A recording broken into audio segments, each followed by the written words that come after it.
امام مالک رحمہ اللہ کے پاس ایک بندہ آیا، کہا کہ رحمان کہاں ہے، اللہ کہاں ہے؟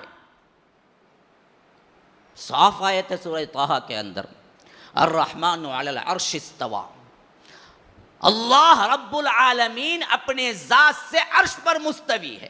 کہاں ہے؟ عرش پر ہے۔ عرش کہاں ہے؟ ساتوں آسمانوں کے اوپر ہے۔ اس کے اوپر کیا ہے؟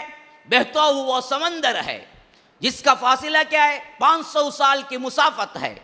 پھر اس کے اوپر کیا ہے؟ اللہ کی کرسی ہے، اس کی مسافت کیا ہے؟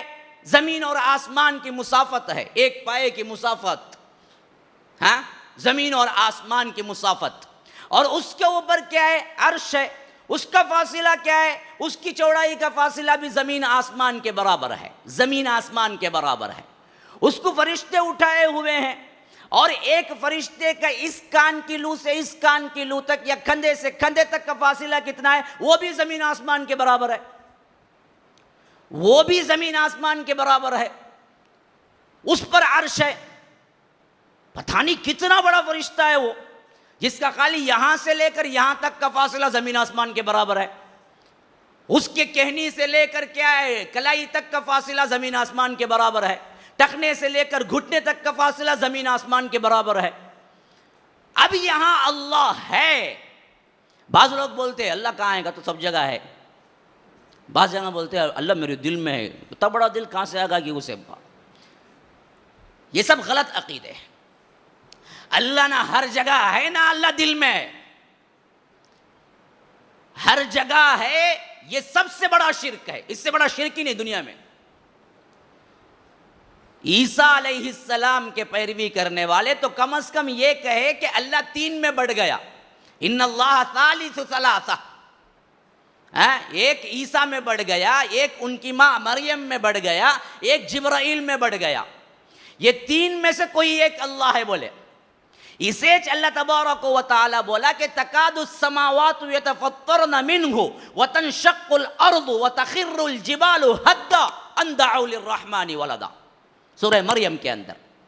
یہ بدبخت لوگ اللہ کا بیٹا بناتے ہیں۔ یہ اتنی بڑی بات ہے کہ کائنات اس بات سے لرز کے پھٹنے والی ہے۔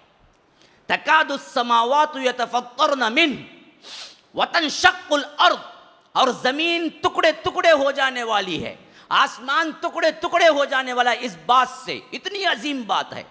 وَتَقِرُّ الْجِبَالُ حَدَّا، کہ اور پہاڑ ریزہ ریزہ ہو جانے والے ہیں، کس بات سے؟ أَن دَعَوْا لِلرَّحْمَنِ وَلَدًا، کہ یہ لوگ رحمان کو اولاد ہے کہتے ہیں۔ خالی رحمان کا ایک ٹکڑا کیا تو یہ ہے، اگر آپ کہیں کہ کائنات پورا رحمان ہی ہے، ستون میں بھی اللہ ہے، یہاں بھی اللہ ہے، نعوذ باللہ کیا ہے، نجس جگہ بھی اللہ ہے، تو اس سے بڑا شرک عیسائیوں کا شرک کوئی شرک ہی نہیں رہا، جو بعض ہمارے مسلمان عقیدہ رکھتے ہیں، خاص کر صوفیہ، جو کہتے ہیں کہ اللہ ہر جگہ ہے۔ ان میں تو ایسے ایسے بھی پیدا ہو گئے جنہوں نے کہا کہ ما فی جبتی الا اللہ، میرے جبے کے اندر سوائے اللہ کے کچھ نہیں بولے۔ حلاج منصور جسے پھانسی دی گئی، لیکن یہ لوگ صوفیہ لکھتے ہیں شیخ الاکبر، وہ کون ہے؟ وہ شیخ الاکبر لکھتے ہیں آج بھی کتابوں میں، بڑے بڑے علماء لکھتے ہیں۔ کن کو؟ حلاج منصور کو۔ ایک ایسا شخص ہے جو پوری زندگی میں ہی اللہ انا الحق کہتا رہا، اور اس کو اس وقت کے بادشاہ نے پھانسی دے دی، 300 ہجری کا واقعہ، لیکن آج بھی ان کے بڑے مانتے ہیں یہ شیخ اکبر تھا۔ اس نے اللہ بالکل بات صحیح کہی تھی، بس عوام کی سمجھ میں نہیں آئی کہتے بات وہ، ہاں ایسی بات بولا کہتے انہیں، عوام کی سمجھ میں انہیں، لیکن برابر دیکھ لے کو تھا کہتے انہیں بولا سو حق کہتے ہو۔ ایسے بدبخت بولنے والے بہت سے ہیں جنہوں نے کہا کہ کبھی ہم اللہ ہیں، کبھی کہا کہ تم بھی اللہ ہو، کبھی کہا کہ اللہ میں تیرے لیے بھی سجدہ کرتا ہوں، تم میرے لیے سجدہ کرتا ہے بولے۔ ایسے بھی بہت سے ہیں پیدا ہوئے، بڑے بڑے علماء کہہ رہا ہوں، سو نام بتاؤں تو پریشان ہو جائیں گے، انہوں کیا بولتے، میں اسی وجہ سے کسی سے ذاتی نام نہیں لیتا میں کبھی بھی، عقیدے کے اعتبار سے جو غلط ہے وہ غلط کہتا ہوں بس، ہمیں ان سے کوئی پرخاش نہیں، دشمنی نہیں، جہاں غلط ہے وہاں غلط ہے، تم کروڑوں کچھ دو نہ لو، مجھے غلط بولو یا صحیح بولو، مجھے اس سے کوئی پرواہ نہیں ہے، مجھے حقیقت آپ تک پہنچانی ہے بس، اس سلسلے میں ہمارے لیے کوئی اور راہ نہیں ہے۔